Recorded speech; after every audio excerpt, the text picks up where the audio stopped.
Buenos días, estimados alumnos. Vamos a corregir el último de los exámenes que nos quedaba ya de todos los que hemos corregido. Este es el examen parcial, modelo B, junio, aunque ponga total. No, es el parcial del modelo B. Es un examen que me han enviado los compañeros Daniel y Martín. Bueno, agradeceros a los dos que me hayáis enviado el examen. Os lo vamos a corregir.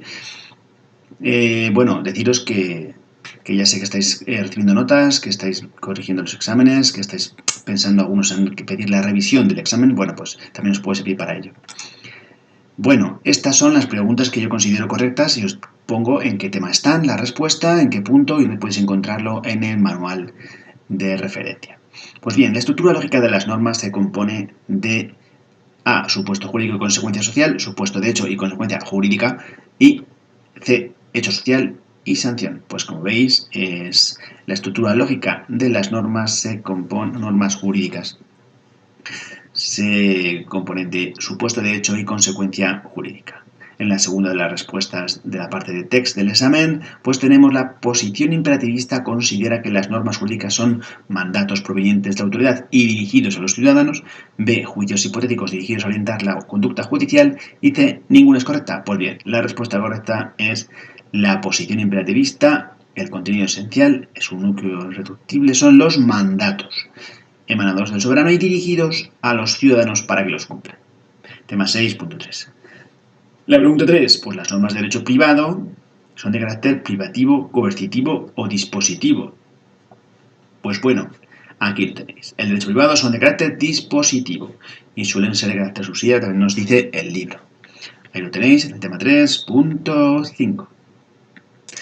La pregunta 4. Persona. Es persona. A. Quien nace con vida 24 horas separado del claustro materno. B. El nacido con vida una vez separado del claustro materno. C. El nacido vivo una vez inscrito en el registro civil. Pues bien, según el artículo 30 del Código Civil, las personas físicas adquieren la personalidad jurídica, o sea, es persona, con vida una vez producido el entero desprendimiento del seno materno. Artículo 30 del Código Civil con la reforma del 2011. Pues bien, yo esta pregunta personalmente la considero nula, porque ninguna responde a la literalidad del artículo. El claustro materno no responde a nada, simplemente podría ser el útero, pero no responde al literal del Código Civil. Es el seno materno, lo que dice el Código Civil. Entonces, bueno, pues si os toca impugnar alguna pregunta, pues esta podría ser impugnable porque no es correcta ninguna de las respuestas. ¿Cuál pueden dar por correcta en caso de que no la anulen? Pues bueno, en mi opinión, y lógicamente la B, nacido con vida y una vez desprendido o separado, del seno materno, si es que asimilan claustro a seno, que no se puede asimilar, pero bueno, quizá lo haga. Vamos a la pregunta 5. Los reglamentos son A. Una potestad normativa propia del Gobierno, una potestad delegada del Gobierno, C. Un instrumento excepcional que debe convalidar posteriormente el Parlamento. Pues bueno, ya veis que es la potestad normativa propia del Gobierno. Bueno, pregunta 5. Ahí la tenéis, tema 6.6, apartado 5. Vamos con la pregunta número 6. El criterio de la familia en nuestros días. A. El patriarcal. B. El convivencial. C. El matrimonial. Pues bueno, efectivamente es el tipo, la clase de familia presente en la actualidad social, la convivencial. El término criterio, pues lógicamente no es muy acertado. ¿También se podría impugnar? Pues a lo mejor también, ¿no? Pues porque esto no dice el libro, no dice que estos sean criterios familiares, no. Dice el libro que son tipos o clases o formas, si se quiere, de familia, ¿no? Tipos de familias, y en la actualidad, el más presente en la actualidad es el convivencial. Obviamente no se excluyen los demás, pero bueno, ahí lo tenéis. 7. Una antinomia es A. Un conflicto entre normas. B. Una carencia de regulación normativa. y C, un conflicto entre interpretaciones de normas. Pues bien, esto lo tenéis, que la antinomia, esto es contradicciones entre sus normas. Tema 6.6, página 121 de la edición actual del libro. Hay veces que no tenemos en cuenta este tipo de detalles, ¿no? Pero los test son detalles, entonces tenemos que ir también a estos detalles. La antinomia es una contradicción entre sus normas, entre normas, nos dice el libro. Así que, pues tendríamos que la correcta es la A, un conflicto entre normas. Más cuestiones. La 8. La disolución del matrimonio se produce por la muerte de alguno de los cónyuges o el divorcio. B. Por la separación o el divorcio. C. Por la separación, la muerte de uno de los cónyuges o el divorcio. Pues bien, la disolución, es decir, la extinción del vínculo matrimonial, se produce por la muerte de los cónyuges y el divorcio, por ambas. Entonces, ya sabéis que la separación es algo temporal y por ello la correcta sería la respuesta A, la muerte o el divorcio. Y el divorcio. También se podría, del libro dice la muerte y el divorcio. Se produce la disolución del matrimonio por la muerte y por el divorcio. Bueno, seguimos. 9. Un derecho real es aquel que poseen los monarcas frente al Estado. No. Es el que recae sobre cosas. Es el que recae sobre objetos no imaginarios.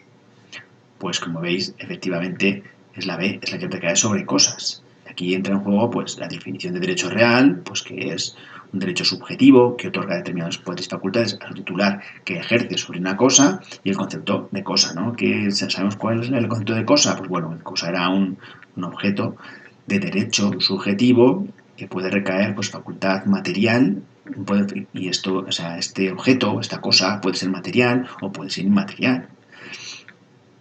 Así que la correcta sería la B.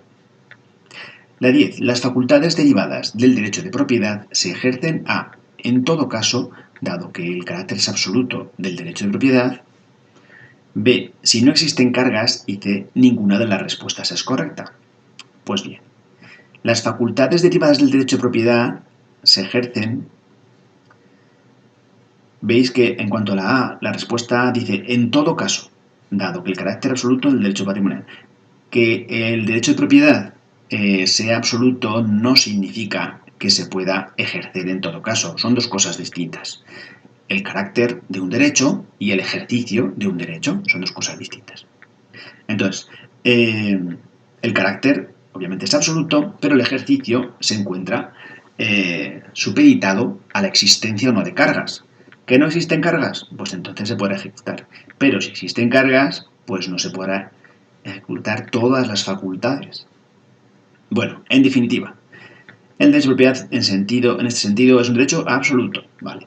Pero no en todo caso se puede ejercer. Las tres facultades que tiene una persona sobre una cosa libre de cargas, pues son uso, disfrute y libre y disposición o libre disposición. Por tanto, en mi opinión, la correcta sería la B, si no existen cargas. Se podrán ejercer las facultades derivadas del derecho de propiedad. Bueno, ¿qué es? Aquí tenéis la respuesta, que ha caído en varias veces, pero al revés, ¿vale? No existirían, si estaría una cosa libre de cargas, pues se puede ejercer las facultades derivadas de ese derecho. 11. La sucesión intestada tiene lugar A. Cuando no existe testamento, cuando el testamento no es válido, y C. En ambos casos. Pues bien, aquí tenéis que la sucesión legal o intestada pues tiene lugar cuando el causante no otorga testamento, pero también o este es inválido, o sea, cuando es no válido. Aquí lo tenéis, pues, en ambos casos sería la correcta, la C. En el tema 9.2, apartado 3. Y llegamos a la última, la 12, la de los animales. Los animales en sentido jurídico son A. Equiparables a las personas, porque aunque no pueden comparecer en juicio, pues obviamente no, son cosas. Aunque esta concepción está cada vez más cuestionada, pues esa es la correcta. Y C. Poseen derechos y deberes, aunque estos últimos son discutidos. Falso. La consideración de animales como cosas es muy cuestionable, nos dice el libro. Continúan siéndolo, pero tienden a su protección, que parece inminente una eventual reforma. Tema 10.4. Y de las 3 preguntas planteadas debe contestar solamente en un folio, en este folio, anverso y reverso, con letra clara y legible, debe contestar una... debe contestar, ¿no? ¿Vale? Debe contestar. En caso de contestar más preguntas, se calificará únicamente la primera en orden de contestación y las demás se considerarán nulas en la siguiente. Perfecto. Pues bueno, vamos a ver las preguntas. Bueno, yo os he puesto aquí el texto que yo utilizo para impartir las clases y que yo recomiendo asimilar bien. Pero lógicamente esto hay que desarrollarlo un poco. Es una pregunta de desarrollo, no es una pregunta de test. Para un test también me sirve, porque tengo que tener claro algunas palabras clave. Pero el desarrollo es una cuestión de explicar los conocimientos y me va a servir para yo asimilarlos, claro que sí. Capacidad jurídica y capacidad de obrar. Efectivamente, lo que nos preguntaban es la capacidad jurídica y capacidad de obrar, del tema 7. Pues bueno, ya veis, capacidad jurídica, presupuesto que faculta para ostentar la condición de sujeto, tanto activo como pasivo, y en las relaciones jurídicas, pues tiene que ver con la titularidad. Eso es la capacidad jurídica. La capacidad de obrar, pues como veis, es la que tienen los sujetos, sea en el papel de sujeto activo o pasivo, de actuar jurídicamente, de realizar actos jurídicos, y se refiere al ejercicio en las relaciones jurídicas. En las relaciones jurídicas se refiere al ejercicio de acciones, ¿vale? De actos jurídicos. Entonces, para ello tiene que tener más de 18 años y no tener ninguna limitación. La capacidad, cualquier persona física tiene capacidad jurídica. Todos los sujetos de derecho pues la tienen, salvo que tenga algún tipo de limitación. La personalidad, la personalidad jurídica se extingue con la muerte.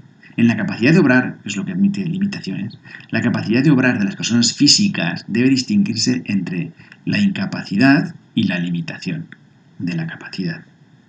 La incapacidad es, pues eso, la persona que no ha alcanzado la suficiente madurez psíquica o bien la ha perdido, como en el caso de la demencia.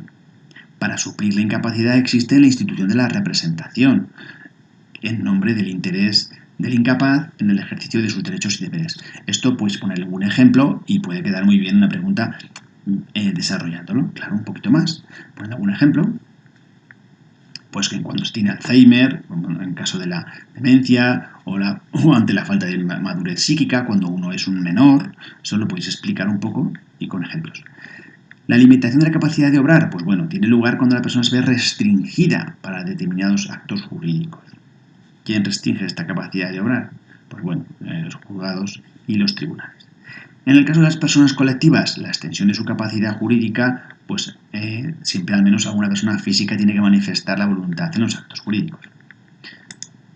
Aquí tenéis un pequeño esquema de cómo, esquema mental, de cómo que os puede servir para desarrollar un poquito más y explicar la capacidad jurídica y la capacidad de obrar. Obviamente el libro tampoco es que vaya mucho más allá, pero bueno, sí que está bien explicarlo bien. Herencia y donaciones, pues bueno, en la herencia, que es la pregunta que tenéis de desarrollo, pues la muerte no supone el fin de la existencia de la actividad humana, el heredero ocupa la posición del difunto en la concepción romana y se titular de los bienes y derechos y también de sus deudas, dado el carácter universal de la herencia.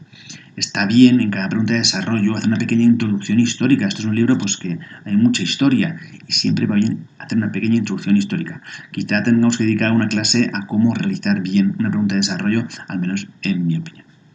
La doctrina distingue entre sucesión, que puede ser universal o particular, según se trate del patrimonio o de un bien particular. También distinguen intervivos y mortis causa, ya sea intervivos o por causa de muerte.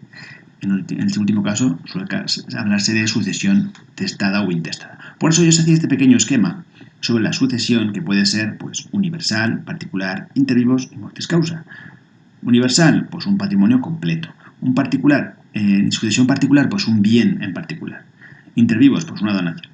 Mortis causa, porque puede ser testada o intestada o legítima, ¿vale? Llamada también intestada. Bueno, la sucesión es una pregunta pues larga que podéis desarrollar bastante. Se trata siempre de rellenar el espacio que os dan, ya que es una pregunta y os dan 3 preguntas, elegir una, lógicamente pues tenéis que ocupar el espacio que os dan.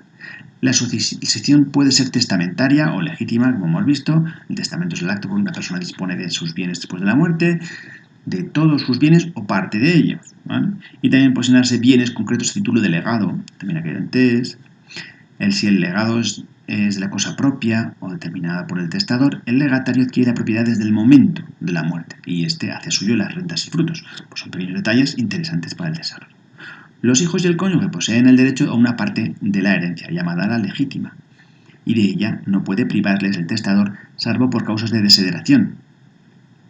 Cayó también está caído este juego, que están en el Código Civil. Constituyen la legítima de los hijos y descendientes 2/3 partes del caudal hereditario. Aquí pues este pequeño esquemita y contarlo y explicarlo. El tercio, pues bueno, el tercio de mejora, el tercio de libre disposición y la legítima.